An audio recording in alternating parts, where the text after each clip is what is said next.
అనంత కరుణామయుడు అపార కృపాశీలుడైన అల్లాహ్ పేరుతో ప్రారంభిస్తున్న సూర అల్ ఖమర్ ప్రవేశిక. పేరు తొలి ఆయట్లోని పదబంధం వన్ షక్కల్ ఖమ్రు నుండి పరిగ్రహించబడింది. అంటే అల్ ఖమర్ అన్న పదం వచ్చిన సూరా అన్న మాట.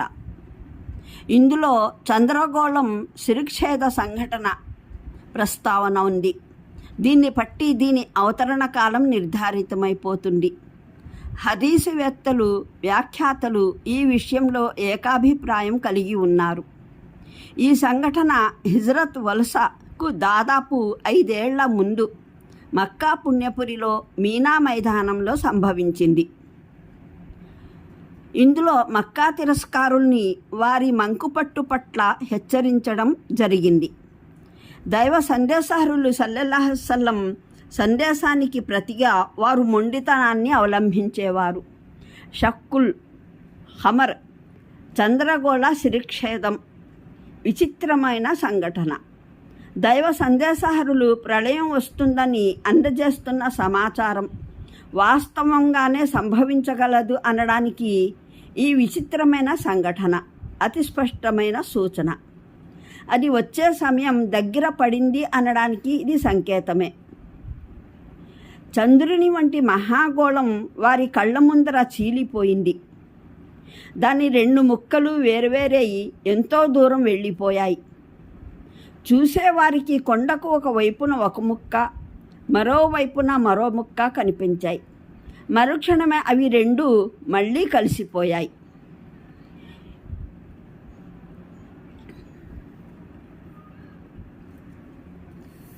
ఈ ఇష్ప వ్యవస్థ అనాది, అనంతము, అనస్వరము కాదనడానికి ఇది ప్రస్ఫుటమైన సాక్ష్యం. ఈ వ్యవస్థ చిన్నాభిన్నం అవ్వగలదు.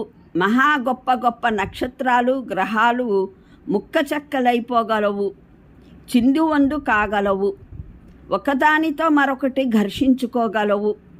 ప్రళయంలో సంభవించే వివరాలను విశదీకరిస్తూ ఖురాన్లో చిత్రించబడిన ఘటనాక్రమమంతా సంభవించగలదు.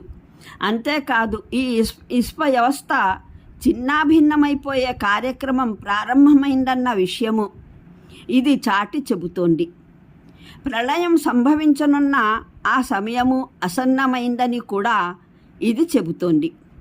ప్రవక్త మహానీయులు సల్లల్లాహు అలైహి వసల్లం ఈ భావంలోనే జనుల్ని ఈ సంఘటన పట్ల దృష్టి మళ్లించి చెప్పారు. చూడండి, మీరు సాక్షులుగా నిలవండి అని. కానీ తిరస్కారులు దీన్ని మంత్రజాల మహిమగా పరిగణించి తమ తిరస్కారం పట్ల మొండిగా నిలబడ్డారు. ఈ మంకుపట్టు విషయంలోనే ఈ సూరాలో వారిని అధిక్షేపించడం జరిగింది.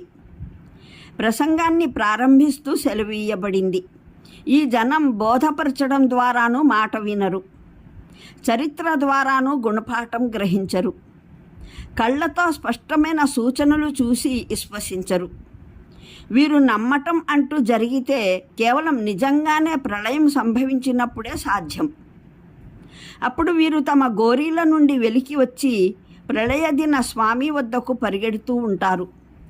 ఆ తర్వాత వారి సమక్షంలో నూహు జాతి, ఆద్, సమూద్, లూద్ జాతి, ఫిరౌన్ అనుయాయుల స్థితిగతులు క్లుప్తంగా వివరించి ఈ జాతులు దైవం పంపిన సందేశహరుల హెచ్చరికల్ని తిరస్కరించి ఎటువంటి వ్యధాభరితమైన యాతనను ఎదుర్కొన్నాయో తెలుపడం జరిగింది. ఒక్కొక్క జాతి గాథను వివరించిన తర్వాత మాటి మాటికి ఒక విషయాన్ని పునరుక్తం చేయడం జరిగింది. ఈ ఖురాన్ హితబోధనకు అతి సులువైన మార్గం. దీన్ని స్వీకరించి ఏ జాతి అయినా గుణపాఠం గ్రహించి సన్మార్గాన్ని అనుసరించినట్లయితే ఆ జాతులపై విరుచుకుపడిన యాతనల వాతన పడే గతి పట్టదు. ఇదేమి అవివేకం! ఈ సులువైన మార్గాన హితవు గ్రహించడానికి బదులు శిక్షను చూడనిదే ఒప్పుకోమని పట్టుబట్టడం ఎంత తెలివి తక్కువతనం! ఈ విధంగా గత జాతుల చరిత్ర ద్వారా గుణపాఠం గరిపే దృష్టాంతాలు చూసి తర్వాత మక్కా తిరస్కారులను సంబోధించి ఇలా చెప్పడం జరిగింది: ఏ వైఖరి కారణంగా ఇతర జాతులు శిక్ష పొందాయో అదే వైఖరి మీరు అవలంబించినట్లయితే మీకు మాత్రం ఎందుకు శిక్ష పడదు? మీకేమైనా కొమ్ములు మొలిచాయా మీ ఎడల భిన్నమైన రీతిలో వ్యవహరించడానికి? లేదా ఏదైనా ప్రత్యేకమైన క్షమాపణ పత్రం మీకు లిఖితపూర్వకంగా అందిందా? ఏ నేరం కింద ఇతరులు పట్టుబడ్డారో అదే నేరం మీరు చేసిన మిమ్మల్ని పట్టుకోవడం జరగదు అనడానికి. మరి మీరేమన్నా అంగబలం ఆధారంగా పొంగిపోతూ ఉన్నట్లయితే ఆనతి కాలంలోనే మీ ఈ అంగబలం ఓడిపోయి పారిపోతూ కానరానున్నది. మరి ఇంతకన్నా కఠినమైన వ్యవహారం మీ పట్ల ప్రళయ దినాన జరగబోతుంది. చివరన తిరస్కారులకు తెలుపడం జరిగింది: ప్రళయం తీసుకురావాలంటే పరమప్రభు అల్లాహ్ ఏవో పెద్ద సన్నాహాలు చేయనవసరం లేదు. కేవలం ఆయన ఆదేశమైతే చాలు, కనురెప్పపాటు కాలంలో అది సంభవిస్తుంది. అయితే ప్రపంచంలోని ప్రతి వస్తువులానే విశ్వ వ్యవస్థకు మానవాళికి ఒక విధి నిర్ణయమై ఉంది. ఈ విధి నిర్ణయం రీత్యా ఈ కార్యం ప్రళయం కొరకు ఏ సమయమైతే నిర్ణయమై ఉందో ఆ సమయాన్ని అది సంభవిస్తుంది. ఎవరైనా దానిపై సవాలు విసిరినప్పుడల్లా అతన్ని ఒప్పించడానికి ప్రళయాన్ని తెచ్చి చూపెట్టడం అన్నది ఎన్నడూ జరగదు. అది రావడం లేదని మీరు తిరుగుబాటు వైఖరిని అవలంబిస్తే మీ వైఖరికి శాస్తి అనుభవించి తీరుతారు. దైవ సన్నిధిలో మీ చుట్టూ అంతా సిద్ధమవుతోంది.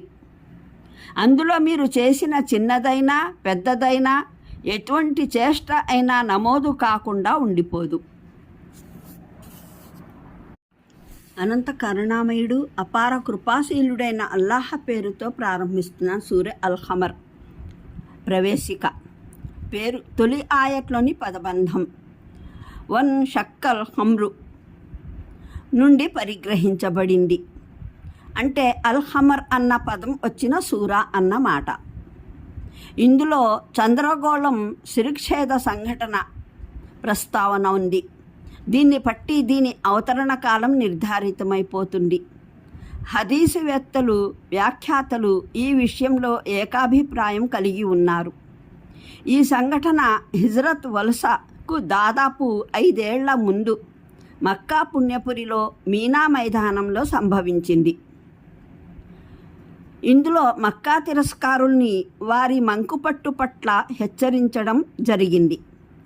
దైవ సందేశహరులు సల్లల్లాహు అలైహి వసల్లం సందేశానికి ప్రతిగా వారు మొండితనాన్ని అవలంబించేవారు. షక్కుల్ ఖమర్ చంద్రగోళ శిరచ్ఛేదం విచిత్రమైన సంఘటన. దైవ సందేశహరులు ప్రళయం వస్తుందని అందజేస్తున్న సమాచారం వాస్తవంగానే సంభవించగలదు అనడానికి ఈ విచిత్రమైన సంఘటన అతి స్పష్టమైన సూచన. అది వచ్చే సమయం దగ్గర పడింది అనడానికి ఇది సంకేతమే. చంద్రుని వంటి మహాగోళం వారి కళ్ళ ముందర చీలిపోయింది. దాని 2 ముక్కలు వేరువేరై ఎంతో దూరం వెళ్ళిపోయాయి. చూసేవారికి కొండకు ఒక వైపున ఒక ముక్క, మరోవైపున మరో ముక్క కనిపించాయి. మరుక్షణమే అవి 2 మళ్ళీ కలిసిపోయాయి.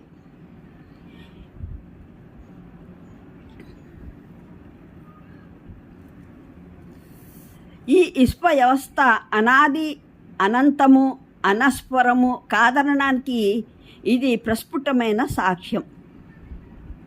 ఈ వ్యవస్థ చిన్నాభిన్నం అవ్వగలదు. మహా గొప్ప గొప్ప నక్షత్రాలు గ్రహాలు ముక్కచెక్కలైపోగలవు, చిందువందు కాగలవు, ఒకదానితో మరొకటి ఘర్షించుకోగలవు. ప్రళయంలో సంభవించే వివరాలను విశదీకరిస్తూ ఖురాన్లో చిత్రించబడిన ఘటనాక్రమమంతా సంభవించగలదు.